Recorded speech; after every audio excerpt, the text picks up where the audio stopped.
Bueno, ¿cómo te va? Estamos en comunicación con un gran coordinador de fútbol inferiores, captador y gran jugador como Fabio Radaeli. ¿Cómo anda, Fabi? Muy buenas noches. Hola, buenas noches. Bueno, muchísimas gracias por la invitación, por poder participar. Muy agradecido. Fabi, de movida quería preguntar, por lo que estábamos hablando recién, si el sistema que propone un técnico o el formato de juego que propone el técnico, hay veces que el jugador lo ve muy bien en la semana y dentro del encuentro, viendo también con lo que propone el adversario, a veces se pincha o se desdibuja eso. Bueno, hoy se presta mucha atención por un montón de herramientas como la edición, las imágenes. Se analiza de tal manera al rival que, que el equipo que uno forma o pone en escena, y a veces sucede eso que tal cual comentaste. Eh, por eso por eso es tan lindo el fútbol, por eso eh, tiene esa ida y vuelta el partido. Uno se imagina un partido y al rato eh, una acción individual eh, hace otro partido. Entonces hay dos partidos, uno el imaginario y uno el real. ¿Y por qué crees que hay tanta irregularidad en el fútbol o regularidad para... de lo que quiero decir es la vara baja que hay dentro de lo que hoy se propone en el fútbol? Bueno, principalmente porque Argentina es un país exportador de talento, de jugadores.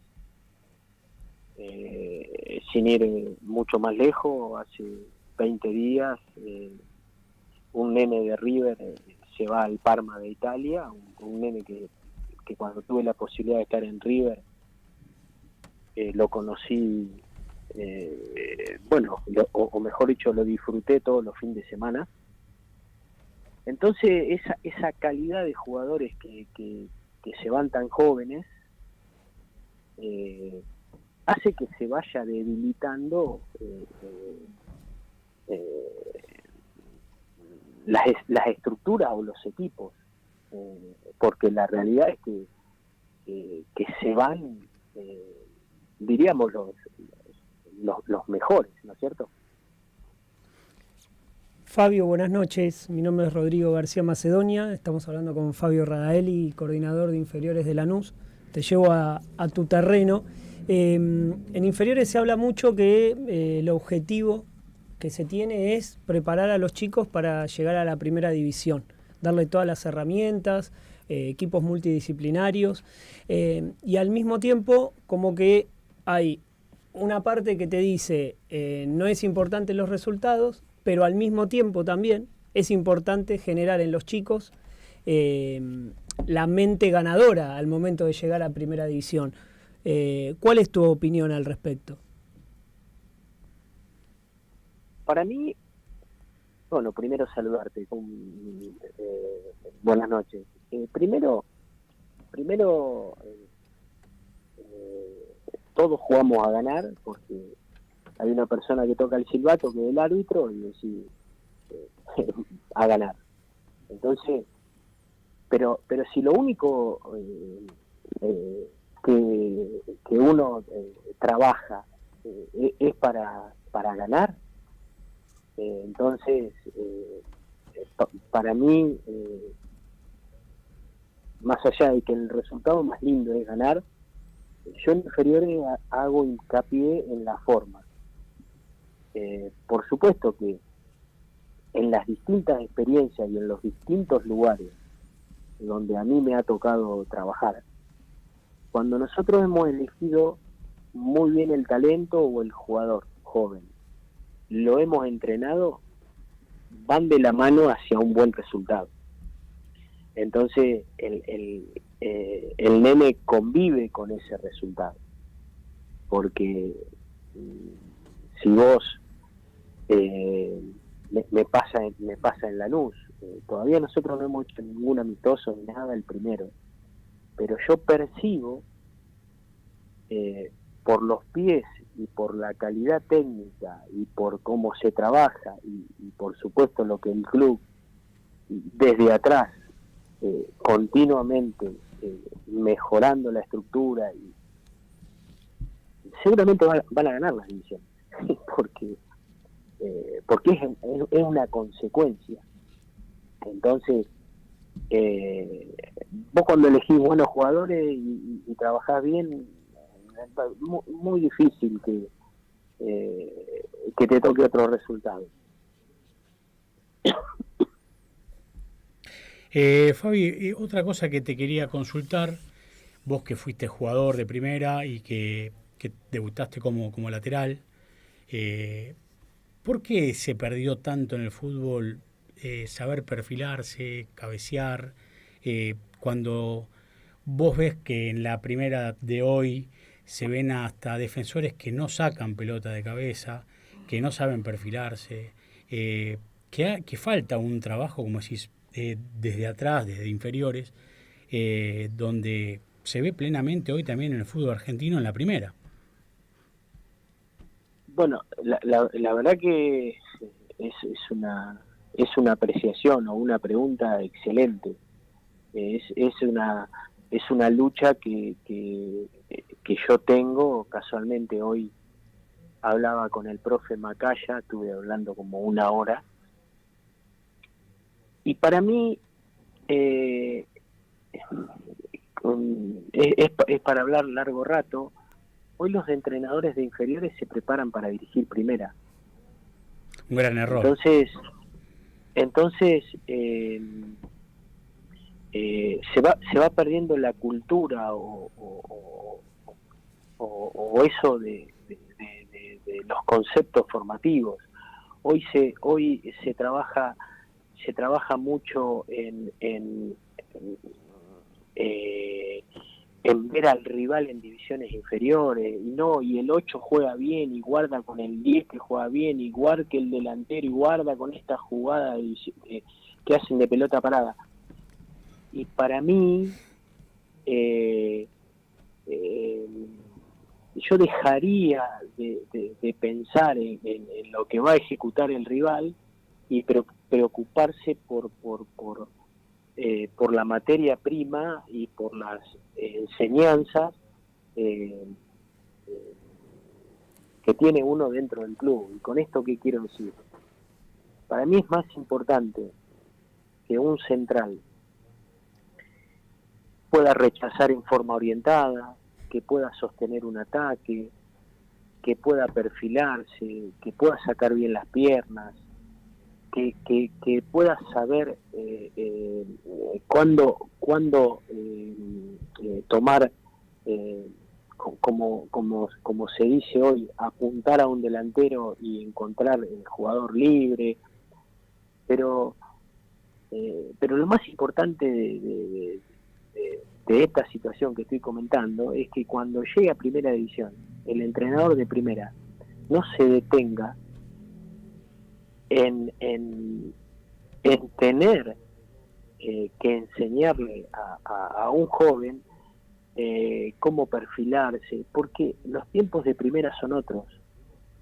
Entonces, lo que yo veo que hoy en divisiones inferiores se ha dejado de trabajar la especificidad, de trabajar sobre esos conceptos, esos 5 o 6 situaciones que van a convivir con toda tu carrera, porque hoy un lateral de novena división, estoy hablando de un nene de categoría 2012, la tiene que controlar, la tiene que pasar, tiene que tirar un centro, tiene que saber cómo perfilarse, cómo desdoblar en pasar al ataque, cómo sostener una situación de inferioridad numérica. Esas son las cosas más importantes que se deben trabajar en divisiones inferiores. Y no a veces, no que hoy se trabaja mucho en funcionamiento en las divisiones inferiores, y para mí lo que hay que volver es a trabajar en forma también analítica, de poder darle un montón de herramientas a los jóvenes para cuando les toca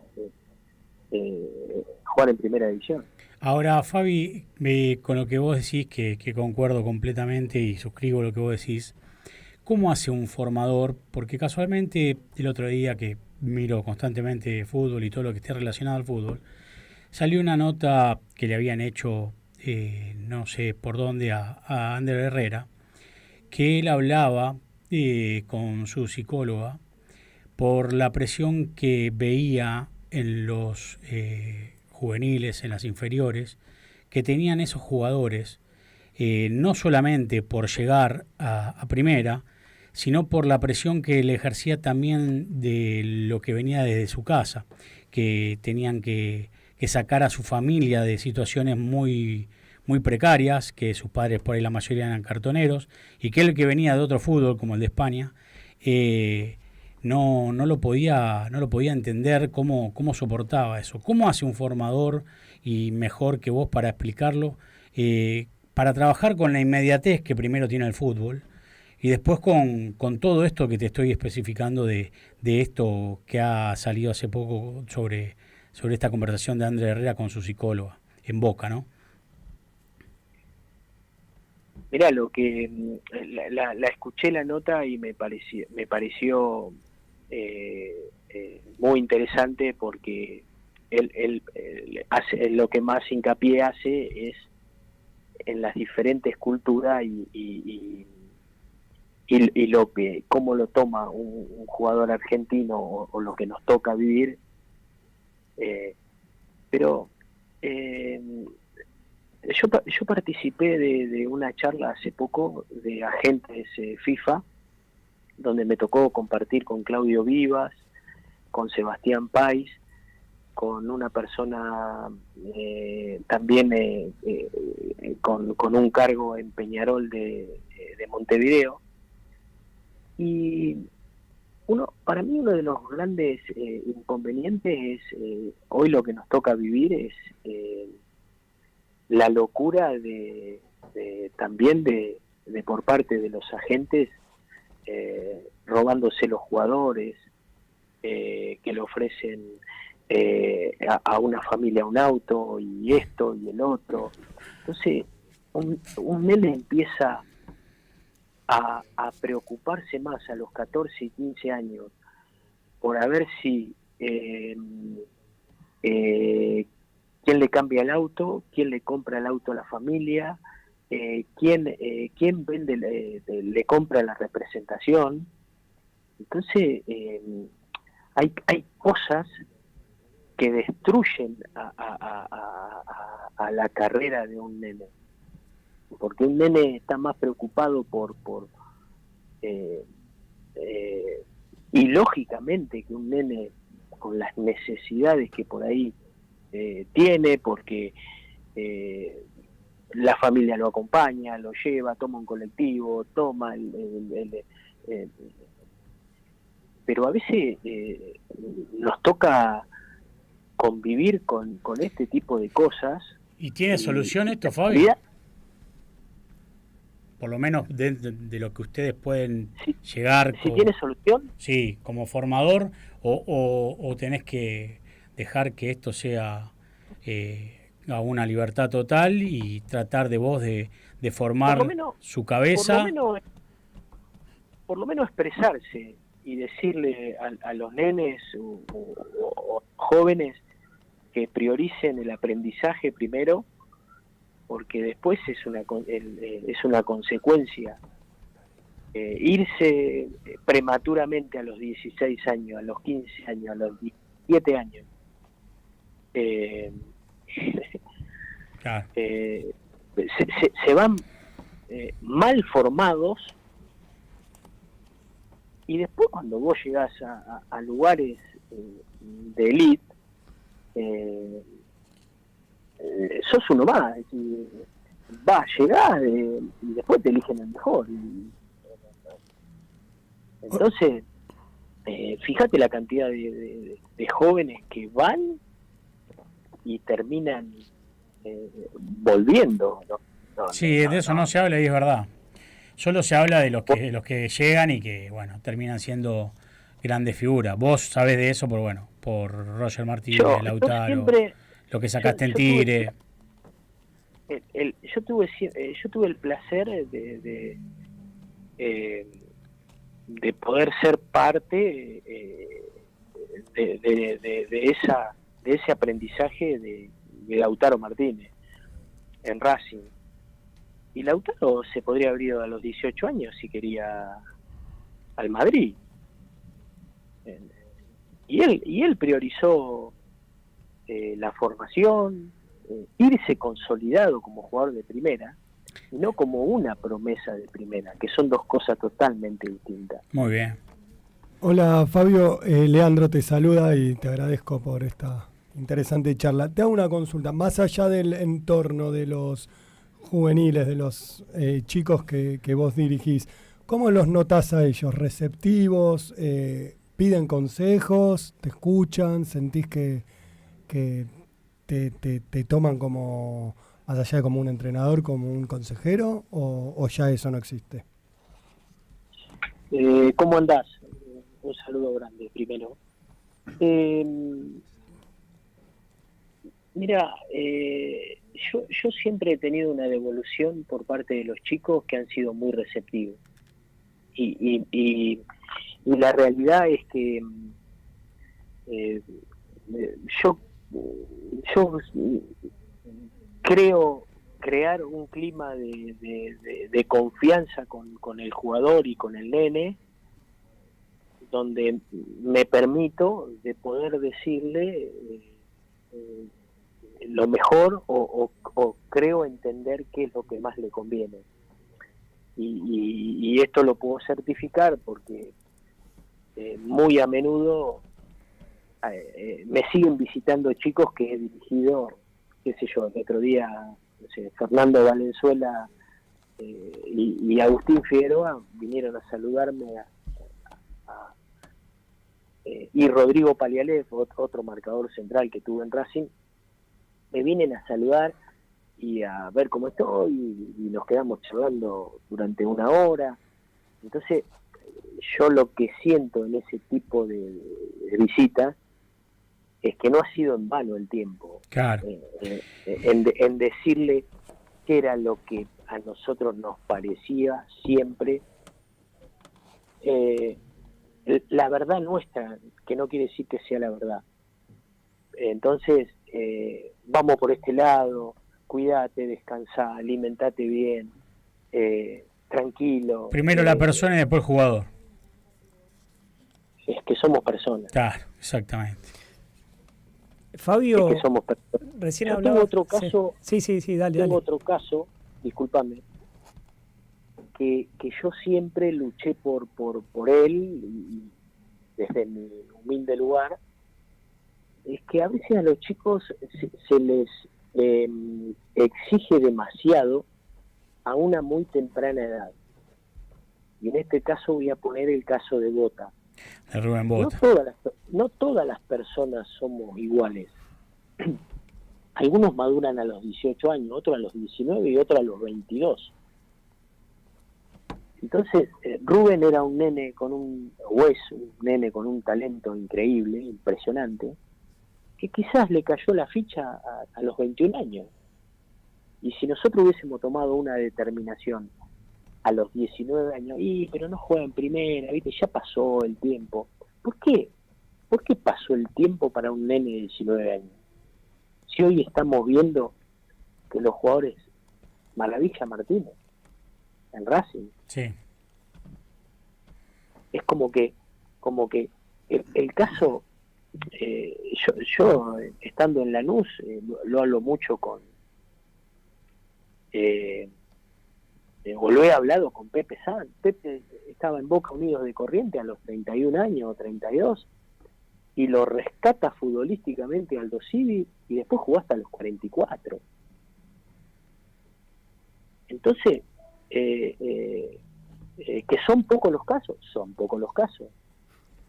pero está marcando que el fútbol tiene un montón de vueltas, un montón de idas y vueltas, y a veces se apuran etapas, procesos, por tomar decisiones apuradas. Exacto.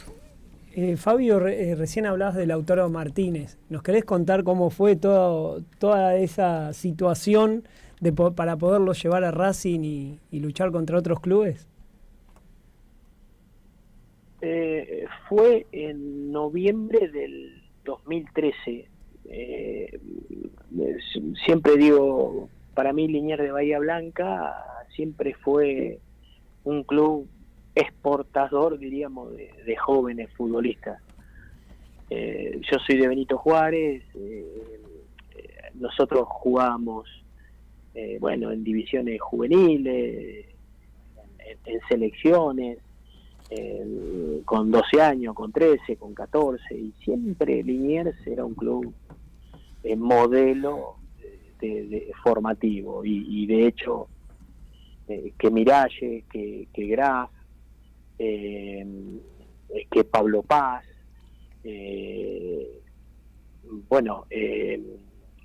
no me sale el volante que jugó en Vélez y en Boca, un jugador bárbaro, ya me va a salir.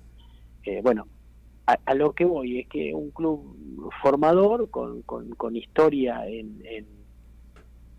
en chicos, y cuando voy a ver la práctica del Club Liniers, Lautaro estaba entrenando con la selección de Bahía, que tenía que jugar la final en San Juan.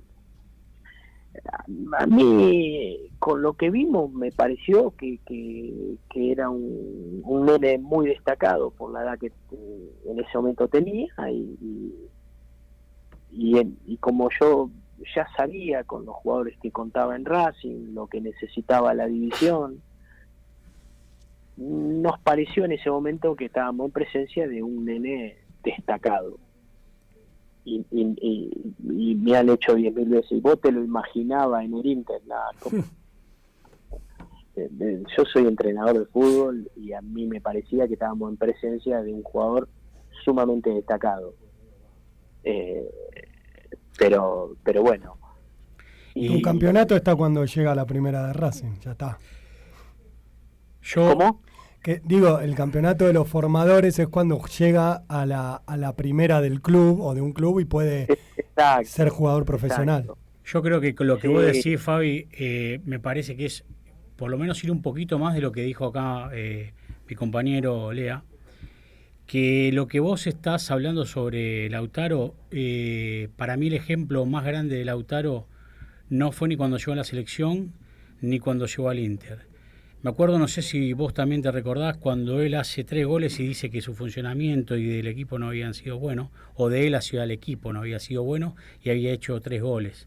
De esa mentalidad tan seria y tan responsable que siempre tuvo Lautaro. No sé si vos recordás ese episodio. Sí, claro que me acuerdo. Fue creo que no sé si no fue en un partido de Copa, no, con Huracán. No, de Copa me parece que fue algo así. De Copa, sí. Hizo 3 goles y lo dijo. No, pero aparte un nene muy muy exigente, que te exigía mucho en el día a día, en la práctica. Para mí, yo tengo un aprecio y lo quiero muchísimo, pero no por todo lo que pasó, sino porque obvio. Vos lo tuviste antes que todos. Es de una humildad, es un agradecido, con unos valores humanos increíble. Entonces, cuando uno a veces tiene que dar... bueno, a mí me pasa lo mismo con Roger Martínez, me pasa lo mismo con el Tucu Pereira, me pasa lo mismo con Rubén Bota, me pasa... Es decir, me siguen pasando con un montón de chicos que de los cuales soy muy agradecido, porque en definitiva nosotros nos alimentamos de eso. Obvio. Realidad, ¿no?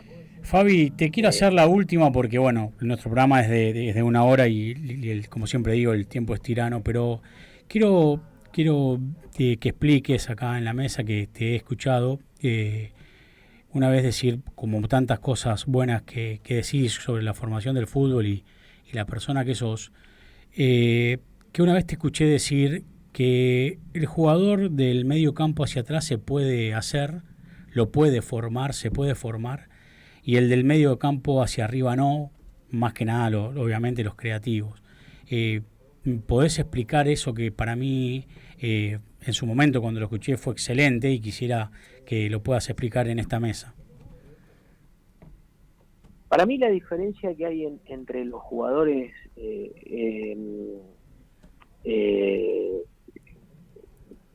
que tienen acciones defensivas, y en esto voy a sumar al volante central al arquero y a los defensores, es que vos con un método de enseñándole el juego, las coordinaciones defensivas, cómo perfilarse, cómo sacar las piernas, cómo no ir al suelo y quedar eliminado, y cómo rechazar, y la cantidad de repeticiones que uno hace. Eso lo puede formar. Eso se puede formar un buen defensor, mostrarle cuáles son los límites del riesgo. Si vos como volante, como central, salís a un costado y después le da la pelota de espalda al 5, la pelota tiene que estar muy segura, porque si la pierde el volante central, a vos te agarra abierto. Entonces cuando un central para mí sale desde el vértice del área grande para el costado, la pelota no tiene que ser jugada para adentro, porque puede pasar eso. Sí. A diferencia, o los volantes centrales, cuándo presionar, cómo respaldar una presión de los atacantes, cómo en una acción de costado, dónde pararse en el punto del penal por si hay una pelota que viene con un centro atrás, cómo armar ese triángulo defensivo con los centrales. Bueno, ese tipo de cosas se pueden enseñar, se pueden entrenar, se pueden mejorar. Pero ¿cómo hago yo para decirle a un jugador cómo gambetear? Entonces esas cosas, ¿cómo le puedo decir a Ariel Ortega que tiene que mejorar la gambeta? No, lo que hay que tratar de hacer es no coartarle la posibilidad de gambetear desde chico. Y con esto, ¿qué quiero decir? Si vos vivís haciendo trabajo reducido a 2 toques obligatorios, estás quitándole o limitándole la posibilidad de que gambetee. Entonces, sí, el nene lo que tiene que hacer es darse cuenta cuándo gambetear y cuándo no gambetear. Y a los delanteros sí, por ahí se le puede enseñar movimientos de desmarque, cómo quedar al frente al arco y no de espalda al arco. Esas cosas sí. Pero gambetear, poner una pelota de gol, eso es para pocos eso. Exacto. Fabi, muchísimas gracias, y también quiero añadir a lo que vos estás diciendo, que también puedes explicar un poco cómo definir, porque yo recuerdo aquel gol que le hiciste a Boca, que te la da Zanetti, y al mono se la pusiste a un palo. Me acuerdo que yo, obviamente que uno somos de esa época que miramos fútbol todo acá en esta mesa, que nos acordamos de lo que era ver por fútbol de primera a vos jugando. Entonces también puedes enseñarle a los chicos cómo definía. cómo manejar el joystick de Zanetti. Claro. Al otro, Claro, fue toda de Zanetti. Gran esa. jugada. Y ahora dámela que estoy solo. Claro, claro. Fabi, muchísimas gracias por compartir todos los conocimientos, por lo que nos enseñaste y lo que siempre enseñás, que me ha tocado también escucharte en algún curso, y la verdad que es un privilegio para Trega en la Redonda, y como siempre digo, esta es tu casa. Bueno, un placer, muchísimas gracias por la invitación, agradecido como siempre y a disposición para lo que necesite. Gracias, Fabi, muy buenas noches. Antes de irnos a la tanda, me quedé pensando, entonces es mentira lo que hace unos meses nos dijeron, que al Real Madrid no se le puede decir que no, con Mastantuono. Claro, ahí está, es verdad. Ahí está, muy bueno. Gran ejemplo el de Lautaro Martínez. Gran ejemplo.